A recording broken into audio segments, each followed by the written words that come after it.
С экранов белорусских телевизоров беспрерывно льются потоки ненависти к Польше. Шепанство хреново, МИД Польши.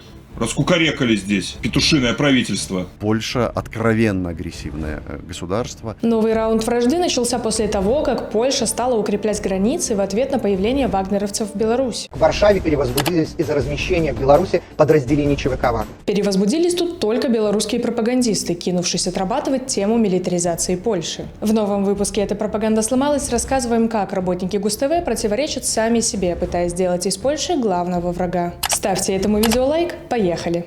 Режим Дуды Моровецкого в Польше продолжает милитаристскую агонию. Несколько тысяч россиян с боевым опытом вызвали болезненную, а порой психически нездоровую реакцию в части польских панов. К слову о психически нездоровой реакции. Вагнера всех избили, Вагнера всех изнасиловали. Стоит виск, рохкают, хрюкают, пищат со всех помоек. А Вагнера тем временем обучают наших бойцов. Обучают избивать и насиловать? То есть у границы с ЕС шатается несколько тысяч российских вооруженных наемников, которыми пропаганда открыто угрожает Польше. Вдобавок, третий год мигрантского кризиса и недавнее нарушение воздушного пространства Польши 2 белорусскими вертолетами. Официальный Минск, естественно, это все отрицает. Прилетели вертолеты, государственную границу нарушили, а потом, когда сказали, ну покажите же данные объективного контроля, ничего нет. Так и показали же. Польша представила Беларуси доказательства нарушения воздушного пространства. Тем не менее, Литвинский предпочитает врать и об этой провокации.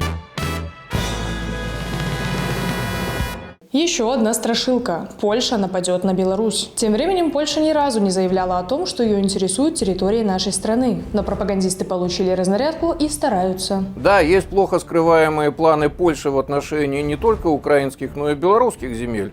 Ну, кстати, Польша неоднократно же явно намекала, что она пускает слюну не только на украинские территории, но и на белорусские территории, да? При этом Польшу выставляют то большой и сильной. Польша позиционирует себя как государство наиболее сильное в регионе Балто-Черноморском, претендующее на создание здесь какой-то особой зоны, чуть ли не федеративного такого государства от моря до моря в пространстве политическом, экономическом и военном. Польша, конечно же, хочет играть первую скрипку. То, наоборот, марионеткой Запада. Потому что Польша выполняет четко поставленные задачи Соединенных Штатов Америки. Американцы готовы бросить в бой второй свой эшелон, а второй эшелон – это польское государство. А ведь еще 2 года назад Лукашенко высказывался за выстраивание нормальных отношений с соседской Польшей. За это время официальный Минск устроил на границе с поляками мигрантский кризис и пригласил в страну российских наемников. Нас начали напрягать вагнеровцы. Просятся на Запад, разрешите нам. Я говорю, вам зачем на Запад, куда?